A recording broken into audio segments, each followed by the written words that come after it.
This is a special day. I've been associated with the Society since the early 1960s, since my early teens, when Elizabeth Ring saw that she had a willing convert and signed him up. In those days, and some of us still remember this, but in the 1960s, one still had one name put up for membership before the board and voted in. And I don't quite know how Elizabeth packaged me to the board. It was a very different group of people in those days than it is now, but she got me in, and so I've been here ever since. Today I want to focus on what Rich and I have agreed will be called the Vickery-Shettleworth collection of early Maine photography. The reason that I'm depositing this collection at the Society at this point is because I've been familiar with the early Maine photography collection here for many years, had a chance to work with it in the 1999 exhibit on early Maine photography, and recognize that the collection that you already have is the finest collection of its kind in public hands. And my purpose here is twofold.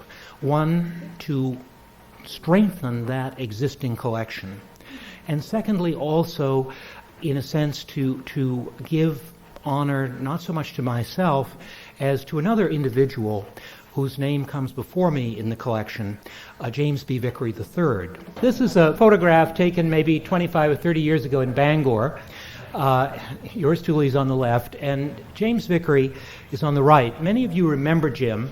Jim was born in Unity, Maine on a farm in 1917. He went to Maine Central Institute in Pittsfield and Bates College, and then went off to the war, like so many of his generation. He returned in 1946 to resume his lifelong career as a teacher, as a high school teacher. But after the war, having early on in his life become fascinated with Maine history and genealogy, he started collecting, and from about 1946 until his death in 1997, he was out on the road, so to speak, even though he never owned a car. I was one of his drivers, driving Mr. Vickery, and I witnessed many of his wonderful discoveries, as did others. He had an eye and an appreciation and understanding for early Maine photography, those photographs that were taken of Maine people and places from 1840 to about 1865. And toward the end of his life, we had long conversations about what would happen to this material. And ultimately, he brought it my way. And I also had collected a large collection beginning in the 1960s as a youngster myself. In fact, we met, Jim and I, in the mid-60s at Francis O'Brien's bookshop. Francis was the great connector of many collectors. And so I felt at this point that it made sense with what he and what I had personally to treat it as a collection. Now, the Maine Historical Society, I think, has been collecting early photographs almost since the beginning of photography. Although I haven't looked back in the records, one of the images owned by the Society, and I'm going to show two or three of the Society's images in context to our own, this doesn't show up all that well, but it is a very rare profile photograph of the first governor of Maine, William King. This is a ambrotype copy of what was probably a daguerreotype. William King died in 1852, so it's the only known photograph. There are a number of portraits of him, but this is the only known photograph, and it was apparently in the Society's collection from a very early period. And so with the Vickery-Shettleworth collection, we add two more of these early governors. And I think the exciting thing about daguerreotypes and ambrotypes is that they take us so far back in time. Photography came to America in 1839. By 1840, photographs would be taken in Maine, and they were taken extensively. So we can look back, for example, in this daguerreotype that Jim found in Montville, of all places, of Jonathan Huntoon, who was one of the earliest governors. He was governor in 1830. And here, one that I found in recent years, another early Maine governor. This is Robert Dunlop of Brunswick, governor in the mid-1830s. Here's a wonderful portrait daguerreotype that Jim discovered. John Merrick of Hollowell, born in 1766. I mean, we're talking about someone who was born 10 years before the Revolution, lived until 1862. He was the brother-in-law of Dr. Benjamin Vaughan of Hollowell, and was a Renaissance man. And you can just tell this by the portrait of this very refined, sort of aesthetic-looking person, interested in business, public service, astronomy, geology, anatomy, music, dance, elocution, and athletics. I once went to an antique show in Brunswick many years ago and was scrounging around in boxes and found, to my great surprise and thrill, this daguerreotype of William Willis, who was one of the early presidents of the Maine Historical Society and, of course, the author of the classic History of Portland that went into 2 editions. And then later, I went through Willis's diary and discovered we could date the exact day in which this was taken, in September of 1846, and the photographers Huff and Anthony. Here's a wonderfully documented daguerreotype of the Reverend Jotham Sewell, who was a famous congregational circuit rider. He was a preacher who went all over Maine for decades, and his diary was published around 1850. And not only do we have the portrait of him in old age 87, taken January 8th, 1847, but also the fact that it was taken by a Mr. Simmons, who was the daguerreotypist. Now, this is probably the oldest daguerreotype in the collection. This is a portrait daguerreotype of Peleg W. Chandler of Boston, 1816 to 1889, prominent attorney, journalist, legal scholar, and politician. He was a native of New Gloucester, graduated from Bowdoin, 1834, and this was taken by Mr. Darling in Boston in 1841. The type of case and the marking are very well identified. It's much hazier, less clear, less well-defined than most of the daguerreotypes I'll show you today. It's really in the very first generation of American photography. This was part of a group of Chandler family photographs that Jim Vickery had acquired. And they include Mrs. Chandler, Martha Ann Bush. Cleveland was her maiden name. She was the daughter of the great Bowdoin professor, Parker Cleveland, and she's shown there with 2 of her children. And then this is a daguerreotype in the Maine Historical Collection, but I have a virtual duplicate of it that will be coming with our collection of Professor Parker Cleveland, 1780 to 1858, 1799 graduate of Harvard who taught mathematics, chemistry, geology, and medicine at Bowdoin from 1805 until he died in 1858. So he taught for 53 years.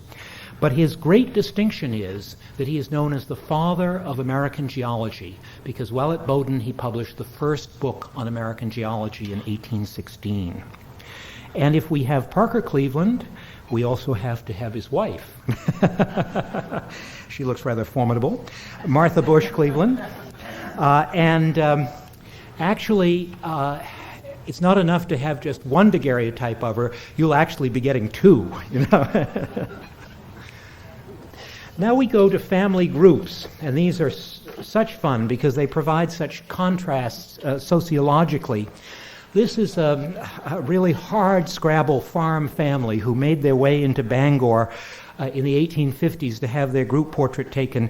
John and Harriet Spofford Pearl of Dedham, Maine, between Bangor and Ellsworth. And the 1860 Gazetteer of Maine says that there's really nothing but rocks in Dedham, you know. So they had a hard time. And you can see these children are looking a little rough as well. In contrast, of course, we have here we have the country mice and the city mice here. This is a family group taken by Charles Marston of Bangor, who was active as a daguerreotypist from 1856 to 59. A very well turned out family, beautifully dressed. And we're hoping that someday someone will interpret the hand signals of the father and of the right as hopefully a fraternal order and not something else.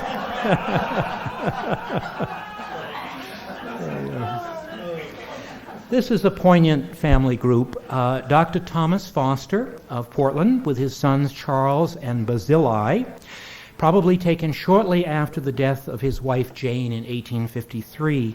Both sons became doctors like their father, and Barcilla's son Thomas became a doctor as well, and he was my baby doctor, Thomas Foster. Dispensed something called pink medicine that covered all kinds of maladies. Talk about documentation. This is one that Jim discovered. Francis Shepherd of Bangor in Portland, a businessman, born in 1790, died in 1862, definitely wanting to be remembered because he's holding a letter addressed to himself that says, Francis Shepherd, Bangor, Maine. But we wish more people had done that. Now this is a very powerful piece of photography, early photography. It dates from about 1843, and it is the post-mortem daguerreotype of Mrs. William H. Herbert of Bangor, who died at the age of 23. And it's a very eerie, she's of course, probably in her bed with a pillow, but the way in which it comes, it's almost surreal. It's like her head is just floating. And it's one of the most powerful post-mortem daguerreotypes that I've ever seen. Now, Jim was very interested in genealogy and family histories, and one of the things that he was very wont to do when he was working on his genealogies was, of course, to ask the families about their photographs, and oftentimes he received whole collections of family photographs as gifts because there was going to be no future for these things. In amidst the daguerreotypes of actual people, there were also daguerreotypes of family portraits, and this is very interesting. This is a portrait of a man named Samuelcushman. We haven't done any research on it, but I'm sure it can be traced. And here's a wonderful daguerreotype of a wonderful early primitive portrait of an elderly lady. No identification, but again, there are those knowledgeable about primitive portraiture who might even be able to identify the hand of the artist. Now, the daguerreotypes are very precious objects, and this is really one of the reasons why in discussions with John and with Richard, I felt that we should steer the collection toward the museum end of things because of the fragility of the cases and the images themselves. Many of these are cased images, and some of the cases are artworks in their own right. This is the mother of pearl case for the daguerreotype that we're going to see right now. And you open that up and you find Benjamin F. Cunningham of Freedom, Maine. This is one that I found some years ago at an antique show in Portland. Lower right, he is resting his arm on a model empire chest. And that's the giveaway. This is a trade or professional daguerreotype in which really like going back into the Middle Ages where people were shown with their objects that define their professions. So this continued on in portraiture, and we find from the records of Freedom, Maine that this man was a cabinet maker from the 1840s to the 1860s. Here, there's no question about the profession here. This is a little tintype taken about 1860 of a young man who was a fireman in Skowhegan, Maine, and here is a wonderful painted backdrop as well for this little tintype. It's a very small one. Again, the definition of what one is, one's identity, through one's clothing and one's artifacts. This is an ambrotype of an unidentified young man in Masonic regalia. It's part of Jim's collection, about 1860.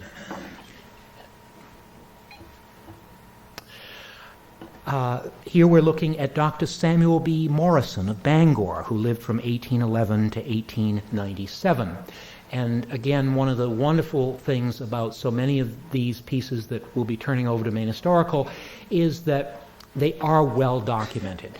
And oftentimes they're well documented with period information, such as this little scrap of paper identifying the subject and the dates that he lived attached to the case. Here's a marvelous piece. You look twice at these fellows and you think they might be California goldfielders from the 1850s, but actually in the back of the case is written Orono, Maine, and instead they're Maine's version of that period. They're probably river drivers with their simple work clothes. Now again, we have the country and the city, and really brought together by the work of one very noted photographer, daguerreotypist Samuel L. Carleton, who worked in Portland in the 1840s and 50s. You see Carleton, artist, Portland, very beautiful case. The lady on the right is in very simple country clothes. She's Elizabeth Gallison Cloudman of Wyndham, who lived from 1802 to 1877. And yet the same photographer, the same studio, we have this probably city lady, beautifully dressed now in a much more elaborate garb, and taking the advantage of, instead of the very simple setting, she has the drapes on either side like a formal painted portrait. There's some wonderful ethnic photographs in this collection, which are extremely rare in any form in Maine photography, particularly when you get this early. This is a Penobscot Indian man taken about 1860 as an ambrotype by Augustus Morse of Hollowell. And also from Hollowell, John and Sarah Williams Young, an ambrotype by Augustus Morse of a black couple who lived in Hollowell in the 1860s. He appears in the Augusta Hollowell Gardner Directory of the 1860s as a waterfront laborer. Now we return to the Maine Historical Society's collection and to what I view as one of the great Maine images. This is Conrad Hare of Waldoboro, born in 1749 and died in 1856. So he lived to be between 106 and 7 years old. With this daguerreotype, one exchanges glances with a man who knew George Washington. On April 10, 1749, Hare became the first white child born in Waldoboro, a German immigrant community. In his 20s, he joined the Continental Army in Cambridge, served at Fort Ticonderoga, crossed the Delaware with Washington, fought at the Battle of Trenton, and endured Valley Forge. At the end of the Revolution, he settled on a farm in Waldoboro, where he never experienced a day of sickness until shortly before his death in February 1856. In June of 1856, a huge military funeral was held for him in which more than 4,000 people from Maine attended. And it was recognized that in many ways he was one of the last links of the revolutionary generation. So it's only fitting that if the Society already has Mr. Hare, that his compatriot Simon Dearborn join him from the Vickery-Shettleworth collection. And this gentleman also, who lived in Monmouth from the post-revolutionary period until his death about 1860, he, as a teenager, also served in the Revolution as well, and actually under his famous uncle, General Henry Dearborn. So again, we gaze at a man who literally was part of the American Revolution. This from Jim's part of the collection we know nothing about, but if we just assume that this photograph was taken around 1850 to 1855, this is a man who also was probably of the revolutionary generation. We'll probably never know who he was, but in the 1850s he's dressed in clothing that actually is probably more like around 1800. So it's a fascinating problem, and unidentifieds are what plague us and at the same time fascinate us.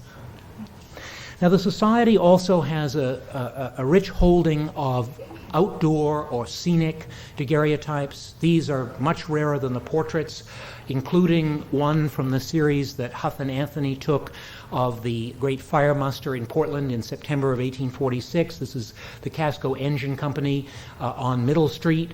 Every building in this view is now gone. The scene is entirely changed. It's a great record photograph, and it's been owned by the Society for much of its history.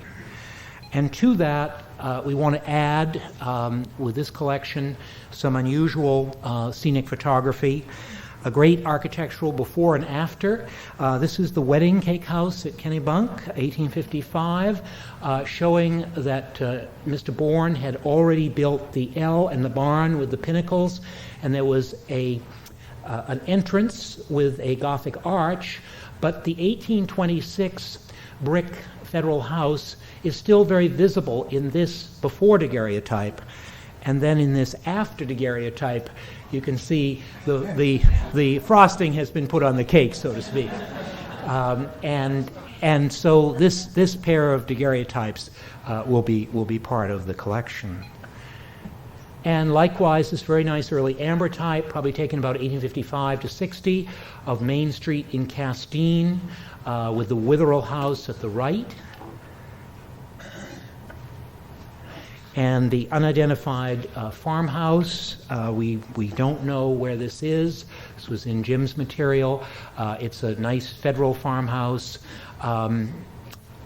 There's always a chance it might not be Maine, although most of his things were found in central and coastal Maine, so more than likely it is Maine. And there again, like the old gentleman, the old farm will also provide us with challenges and clues. But the wonderful thing about collecting and then having a body of material at your hand is that you never know when that eureka moment will come, when identification will come from the least expected source. And that's the beauty of having a cabinet at your disposal. Thank you.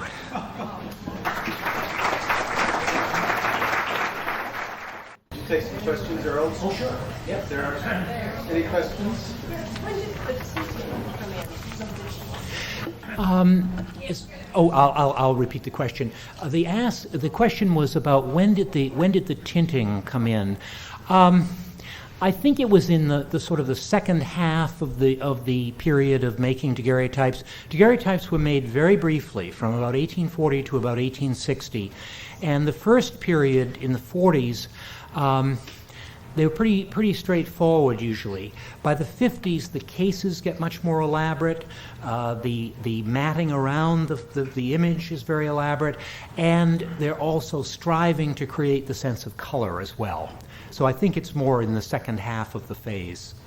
You may have explained this already, but what is the difference between an ambrotype and a daguerreotype? Okay. The question is the difference between an ambrotype and a daguerreotype. Very good question.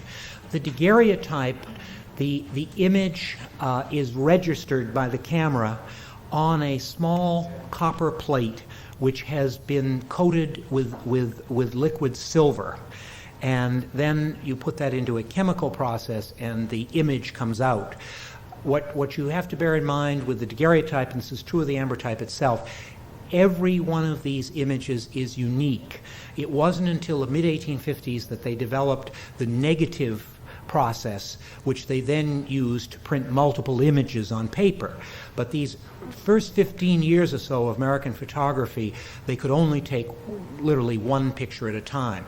The ambrotype is the image is actually registered on glass, and then it's like a proto-negative, and then what they do is they then put either they painted the back to make the negative register positive, or they put a piece of cloth in the back of the case and made the register positive.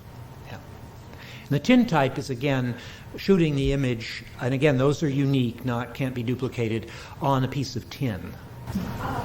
Earl, are most of these framed, these pictures, and are they large or small? Most of them are very small. There is an actual order of size for daguerreotypes and ambrotypes, and they go by 6-plate, quarter plate, half plate, whole plate. You know, that was the system that was used then, and we still use them to describe that now. And but they were rarely, well, the largest ones that were ever made were maybe no more than about maybe 9 by 12 inches, you know. I mean, they were made in cameras, and they were the unique image, so the plate had to fit in the camera. Generally speaking, they're maybe 3 by 4, 4 by 5 in size.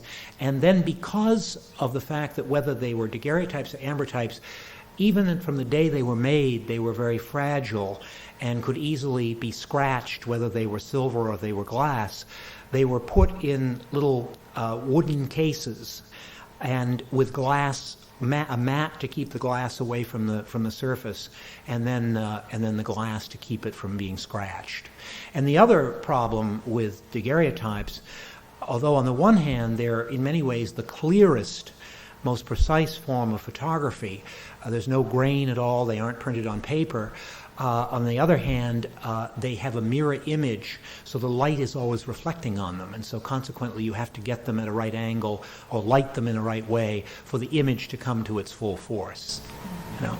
Are these in their original frames, or have they been framed subsequently? History of the frames are maybe more important than sometimes the pictures. No, I think your point is very well taken, and virtually all of these are in their original cases or frames, yes. And that, of course, has been an integral part of how they survived, you know, all of these decades. And there is you're absolutely right, there's a whole study just of the frames of early daguerreotypes and ambrotypes, and there are several very good books that have been written that describe the making of the cases and the great variety of artistic designs that were used in the cases as well. Yeah, it's a study in itself. Something that I was curious about in the current show here, many of the daguerreotypes there are open for the light. Yes. And I always heard that you should keep them closed because, I mean, how long can you keep them uncovered? Because they said they keep overexposing. Right. I think that under this controlled situation and for a short term of a few months, it's perfectly safe. It's just that you don't, no, you're correct. You do not want to just leave them out exposed to direct sunlight. No, definitely not. They will fade, yes. Well, is there any Civil War material in them? Virtually none. I had myself never collected the Civil War material, and Jim actually earmarked that his Civil War material, which was sort of post-daguerreotype and ambrotype, most of his Civil War images were the small paper carte de visites. And he had several hundred of them of Maine men who served in the war that were identified, and those went to the Bangor Public Library. And there is one other great private collection in northwestern Maine of Maine Civil War photography, but again, it is composed almost overwhelmingly of carte de visites. Yeah, it's about 800 to 1,000 carte de visites. Yeah. Earl, I'm curious, on most of the things you showed us, you've identified people. But given the time period on many of these, I'm curious how you did the identifications. Were the photos all identified, or it's not like you've got a picture of an early governor and you have 25 others to look at? Did you rely on painted portraits? If they weren't identified, how did you know who they were when you were rummaging through these boxes? Well, I think that Link, what we were very fortunate of with both collections, but especially with Jim's material, is that a great number of these came from families. I mean, he made connections with families in Bangor, in the whole area between Bangor and Augusta, and along the coast when he did his genealogical work. And thus the items were very well identified because they'd been passed down in families and had little slips of paper in them or writings on the back of the cases or whatever. As to the things I've found, again, I've just been lucky. A lot of things have been identified. A few I've had to work out, but most of them already came with identification. Yes? Are the ambrotypes any more sensitive to light than the daguerreotype? No, I think you have to be equally careful of both, because the ambrotypes, there's a very thin emulsion on glass, and if that gets too dried out, that actually will begin to dry and either disintegrate or peel, you know. So you. I have one of my grandmother, and I've been told to leave it open.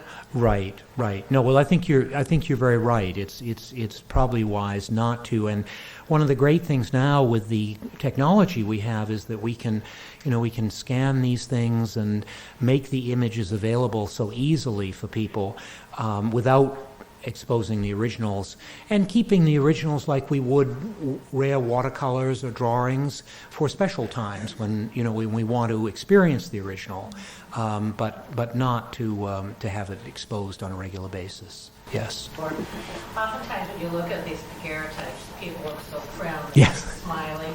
And was that because that was considered the way you should have your photo taken, or is it true that they were strapped in something? Well, I think there's a little of all of that. Clearly, the whole aesthetic is that you comported yourself, with your best foot forward, your best dress, and the Victorian sort of mores, kind of dictated that you would look very formal, and formality tends to be a little grim, and so that part of it. There are a few rare instances in now what will be the overall collection. There's one that's in the Maine Historical Collection, taken here in Portland. It's in the catalog for the Daguerreotype exhibit, of a little girl, and she's photographed on a big Victorian seat, and she just has the biggest smile you can imagine. But she's the rare exception. But the photographer really coaxed a smile out of her, or she just was natural that way. Yes, and I think also there were cases where they actually did use headrests, particularly in the standing photographs. You actually catch an occasional glimpse.